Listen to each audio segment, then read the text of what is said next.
I at the time divorced my then wife after her cheating on me, then eventual ultimatum. So it started by me moving to Co for a new job that we agreed upon me taking, as that's where she wanted to be when she was done with school, which was end of December, and our lease was up at the end of June and she was still doing school in TN. So, she found a Facebook marketplace that was for renting a room out of this man's house. Well, she thought he was married and saw no issue with it. If I listened to my gut, I would have said no. Fast forward to the end of May and I fly to TN to help her move. I met the man who was not married but was talking to a girl and was interested in her. He was also a heavy drinker and I didn't really appreciate that. I had a gut feeling something would be off and that something bad could happen if I let her stay there, but I decided to trust her and our marriage. Well, fast forward to June, she came to Denver for her birthday and she was treating me different and telling me that I am a stranger to her and that she can't even tell me that she loves me or doesn't want to be touched by me and would shove me away. I saw her Snapchat the guy and was acting totally opposite in the way she was interacting with me. Which I called her out on and said that is suspect, and she got mad at me and asked if I even trusted her. Which I told her I did and that I know she wouldn't harm me. A couple weeks later she FaceTimed me stating that she has had thoughts on cheating on me sexually with him cause she knew it would make me mad and that she thinks she's mentally trying to sabotage our marriage by thinking about it and potentially do it. She stated she would never do that to me and she was sorry. I told her I appreciated the honesty and that I do trust her to not harm me because I have been cheated on before and she knows how much it would hurt me. On my July 4th trip with friends and her friends, she admitted that she cheated on me with him a couple of days before the trip. It was also after the fact my best friend told me because she told his GF about it. When I found out by him, I was devastated and found divorce papers, filled it out and sent it to her via text saying, "How could you cheat on me with FN, insert name." I walked around Walmart to try and cool off and calm down, went to my great-grandparents' place, let the guys in the living room and went to the backyard and cried my eyes out, and it was not pretty. I called my granddad and her mom, not knowing what to do, devastated and crying. Which I never cry. She texted asking to speak with me. We drove around and she stated she only made out with him. I took that story with a grain of salt as I wasn't there, but I believed her at the time. She stated she did it cause she missed me and her father, whom passed away a couple years from cancer, and that this guy reminded him of her dad and that she is struggling with her mental health. She called it her reasons and I bluntly told her that it was excuses and she didn't like it cause she couldn't make it to where she wasn't in the wrong if it was excuses. I gave her my list of demands, which were to move in with me and drop out of school to work on our marriage, and she agreed with them and stated she was going to go back to grab her things and would head to Colorado where I lived. I flew back to Colorado and her mom was watching my dogs back in Colorado and wrote a letter blaming me for my ex-wife's mental health and I was the cause of all of this in my dogs' bags. Which is a lie cause I attempted many a time but was told no due to her studies and that she wouldn't be able to get an internship if she did. I was furious and very angry and told my wife at the time I wanted nothing to do with her mom after that insult. When my ex-wife got back to where she was living a day later, she said, "I'm not moving to where you live as your demands are harsh and I did nothing to deserve that." The next few days her mom and I discussed her moving in with her mom in Denver to get the mental health services she needs as TN lacks that. She refused that also. My family, even though they were mad at her, were willing to let her stay at the cottage they owned for cheap in TN so she can get out of there. She refused. She stated she moved out of this guy's place, but she left a few items at his place in her room and was still paying rent. She stated she was staying with a friend in TN. Fast forward a month later, she visited me and gave me a list of her demands. She stated when visiting me that she hated my religious Christian beliefs. She believes that the church is misogynistic, homophobic, and she doesn't believe in any of that, doesn't want to live where I want and doesn't want kids, and I have to accept all of that. I decided to divorce due to what she did and showing no remorse and trying to give me an ultimatum after all she put me through and the fact that I want to have kids badly, and she knew this and just threw it in my face. I was working on forgiving her for what she did and was working on our marriage. The month leading to her ultimatum was me calling her and wanting to have long conversations with her that she wanted and saying I wasn't giving her.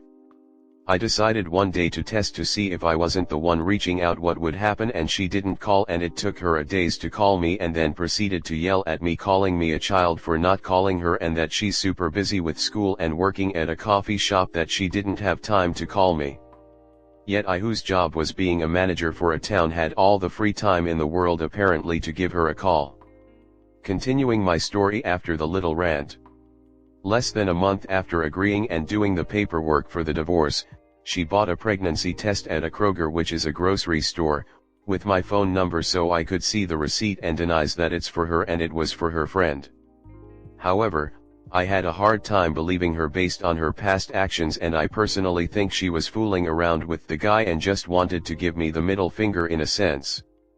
Plus I asked many girls and they disagreed with what she said and stated she was lying. She then tried to have a priest attack me by lying to him to what happened, and he blamed me and stated I was in the wrong and my happiness doesn't matter. That I was lying about the situation and that's not what happened. He also mentioned she was to bring upon my salvation. She then messaged me asking, "Are you sure we are doing the right thing?" I asked, "Do you want kids and do you have remorse?" She stated she didn't want kids and continued to give reasons, aka excuses, for why she did it. A couple months later she told me that she moved back in with the guy and her priests okayed it. Which is a big lie, because no priest would go and say that is okay, especially with how conservative her church is. I mentioned to her that it was a bad look for her and if others see it they will view it poorly. She told me she didn't care and that she is moving on. Fast forward to the current times. She is now officially dating this guy and telling her friend, which is my best friend's girl, that she is taking it slow with him. Which I believe is a lie, cause I full well know what is happening.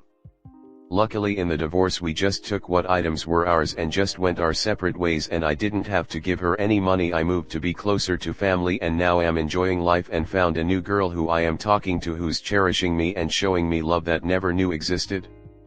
Comment. Hindsight is 20/20, but do not let this next girl treat you like an idiot and a doormat the way your first wife did. If it feels wrong, it is wrong. Never, ever ignore your gut instinct.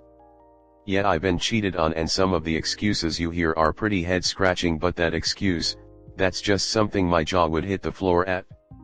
Glad you are out of that scene, brother. Yeah, a lot of girls do that. I found out my ex of 5 years was cheating on me for 6 months and broke it off on Christmas Eve, which made me look like the asshole anyways, but yeah, she went around, small town, telling everyone that I cheated, even made an Instagram post about it cause I went to a night party. She was very immature. Luckily I had proof on my phone. It's weird, man, how they can just try to spin it to make themselves look like the victim and other people will buy it. I would probably say she was trying to remain in good graces with her church, as her dad before he passed was a priest. So by lying and saying I am wrong and lying about the whole ordeal, she can still take communion and look good in their community. Next story 2. I got cheated on by my BF of 2 years with a girl who's also in a LDR relationship of 5 years. My BF and I were happy, we had our ups and downs but we always get through it. He was my best friend. We were so in love. We talk about everything, despite the distance our connection was strong. We were a team and had our future plans so we could be together. We had met once and was planning to meet again this year. Yeah, we don't have the money to meet up that often. Now, how I found out everything. I think they have this thought of being okay to cheat because they are on the same situation, both on LDR. My BF, now ex, was trying to admit to me with a lie that they just kissed. I know you're gonna think that I should have ended it right there the moment he said that phrase and just let it go. I wanted to know the truth, so I was back and forth talking to my BF and the girl till the truth came out with their hidden lies and gaslighting. They were having sex every day at his apartment during their free time. They study at the same school. The girl knew who I am and was not even sorry when I also had a confrontation with her. She was smiling the whole time like it wasn't a big deal. I was being nice to her as much as I want to cuss words at her, but I told her that's not who I am.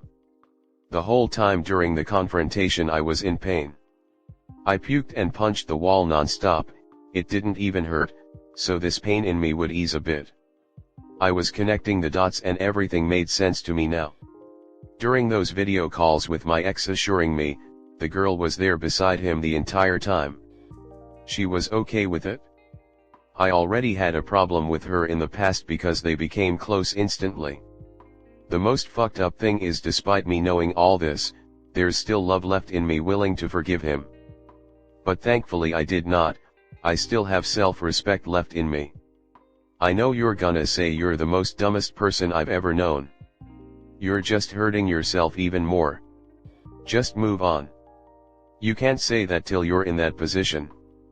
I used to say if a guy cheats on me I'll cut him off instantly. It's not that easy when you love a person purely.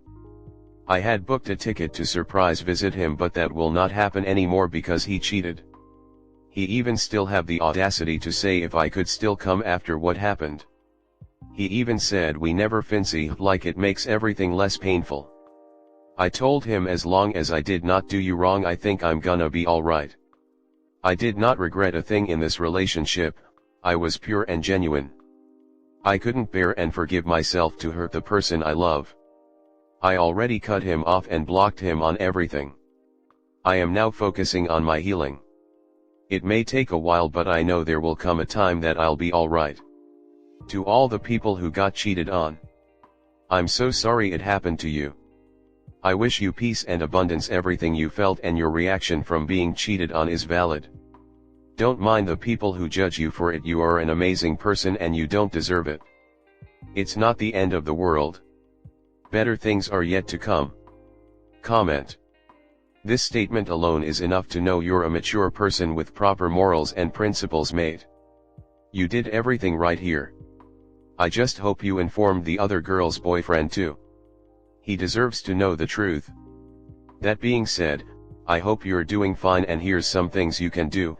Spend more time with your friends and family, pick up new hobbies and meet new people, hit the gym and eventually get back into the dating game when you're ready.